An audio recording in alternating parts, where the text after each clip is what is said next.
Olá, nessa aula falaremos sobre as membranas e a permeabilidade celular. Todas as células são envolvidas pela membrana plasmática. A membrana plasmática ela funciona como uma barreira que separa a célula, o meio interno, que é o citoplasma, do meio externo da célula, o meio extracelular. Essa membrana só permite a passagem de determinadas substâncias, em geral substâncias formadas por moléculas pequenas ou íons pequenos, evitando ou barrando as moléculas maiores de passar. Nós dizemos então que a principal função da membrana plasmática é permeabilidade seletiva.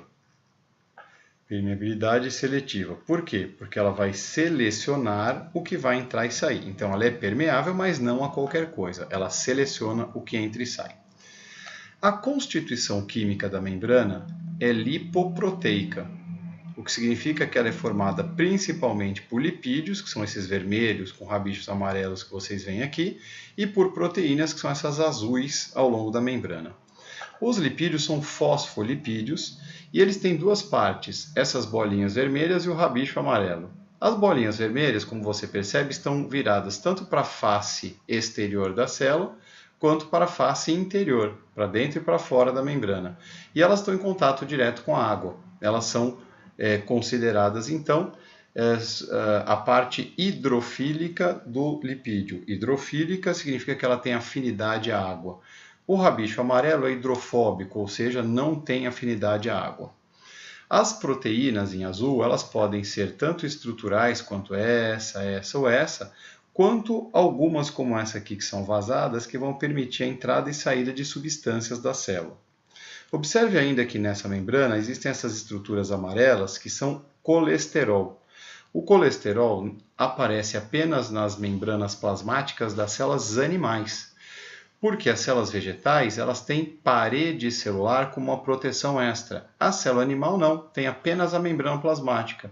Essa membrana tem que ser, portanto, mais resistente, mais rígida, e quem faz isso acontecer é a presença do colesterol.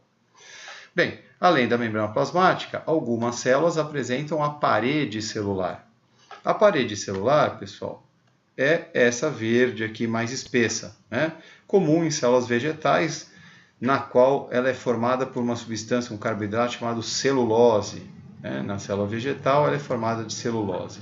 Bom, além da membrana plasmática, a gente encontra aqui a membrana, além da parede celular, a gente encontra aqui a membrana plasmática. Tá? A membrana plasmática é quem vai filtrar o que entra e sai da célula. Por que quem vai filtrar o que entra e sai da célula? Porque é ela que tem a capacidade de permeabilidade seletiva. Então, a membrana plasmática vai selecionar o que entra e sai. A parede celular é permeável, então por ela passam moléculas maiores, né, sem filtragem. Que células apresentam a parede celular na natureza? A maior parte dos seres vivos tem células com parede celular. Então, além dos vegetais, tem parede celular também as algas, as bactérias e os fungos.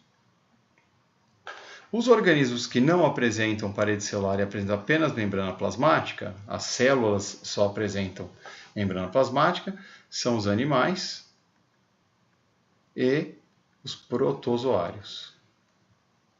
A ameba, por exemplo, que é um protozoário, não apresenta membrana esquelética ou parede celular, certo? Apenas membrana plasmática. Através das membranas, então, ocorrerão os transportes entre a célula e o ambiente. Existem dois tipos de transporte, o passivo e o ativo. Eles são exatamente o oposto. Enquanto o transporte passivo tende ao equilíbrio, ou seja, ele leva a substância do local onde ela está em maior quantidade para o local onde ela está em menor quantidade para atingir o equilíbrio, o ativo faz exatamente o oposto. Então, no transporte passivo, o transporte passivo é o que a natureza quer que aconteça. As substâncias tendem a se equilibrar, tendem a se estabilizar. Isso é normal e, portanto, não gasta energia. Já o transporte ativo tende ao desequilíbrio. A substância vai sair de onde tem menos e vai para onde tem mais. Isso significa que está indo contra o que a natureza deseja que aconteça, ou seja, contra o equilíbrio. Portanto, o preço a pagar é gastar energia. Essa energia vem dos ATPs formados pelas células. Então, o transporte ativo depende da célula estar viva, gerando energia para ocorrer. Por isso ele é chamado de transporte biológico. Quer dizer, depende do ser vivo para acontecer. Enquanto passivo, não depende do ser vivo. Qualquer molécula que se espalhe na natureza está sofrendo um transporte passivo, que é um transporte físico, né? Desde que ela se espalhe, sempre tendendo ao equilíbrio. Bem, o transporte passivo, ele pode ser chamado de difusão quando está ocorrendo com solutos.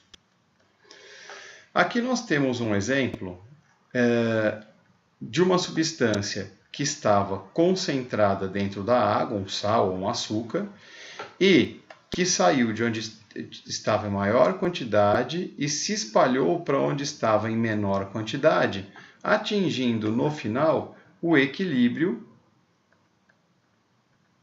mostrado aqui nesse segundo frasco. Então a substância está espalhada igualmente por todo o líquido. Nós dizemos que essa substância, ela migrou a favor do gradiente de concentração. Quando nós dizemos que ela foi a favor do gradiente de concentração, a gente está querendo dizer que ela foi a favor do equilíbrio, ela quis equilibrar. Portanto, é um transporte passivo. O transporte passivo também o transporte passivo e o ativo ambos acontecem através da membrana plasmática. E aqui nós temos exatamente exemplos desses transportes através da membrana. Então aqui está a membrana desenhada, né, os fosfolipídios em branco e em verde as proteínas da membrana. Aqui nós temos uma substância em maior quantidade do lado de fora ou acima, do lado de cima, né? E aqui do lado de dentro da célula, imaginando aqui o meio extracelular e o intracelular. As setas amarela e azul estão mostrando que a substância está indo onde tem mais para onde tem menos, portanto tentando atingir o equilíbrio. Portanto, as setas azul e amarela indicam processos de difusão.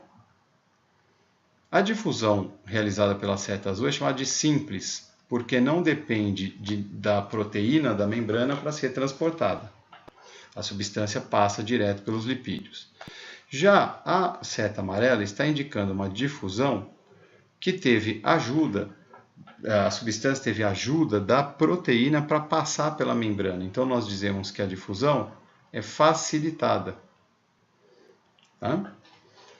Então, em ambos os casos, a substância foi de onde tinha maior quantidade para onde tinha menor quantidade. A seta vermelha mostra o contrário. A substância está indo de onde tem menor quantidade para onde tem maior quantidade, ou seja, de onde está menos concentrada para onde está mais concentrada.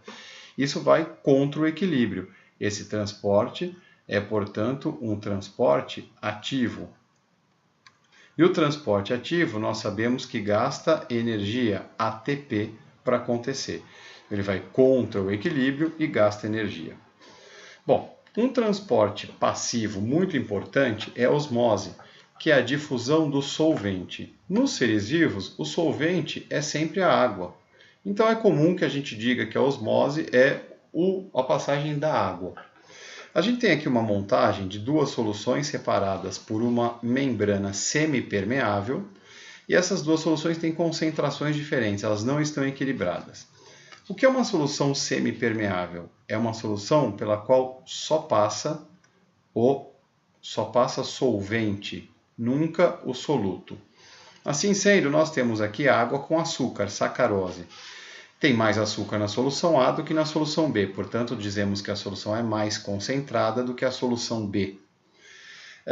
Se o açúcar pudesse passar de uma solução para outra, ele passaria de onde para onde? Passaria de A, onde tem mais, para B, onde tem menos, para tentar atingir o equilíbrio. O problema é que não pode acontecer isso, já que a membrana impede a passagem de soluto e só permite a passagem de solvente. Assim sendo, A água, que é o solvente, vai passar da solução B para a solução A para tentar atingir o equilíbrio. Por quê? Porque quando a água passa para o A, a solução A vai se diluir e esse valor vai diminuir. A solução vai para 14, 13, 12, 11 gramas por litro, se aproximando de 5.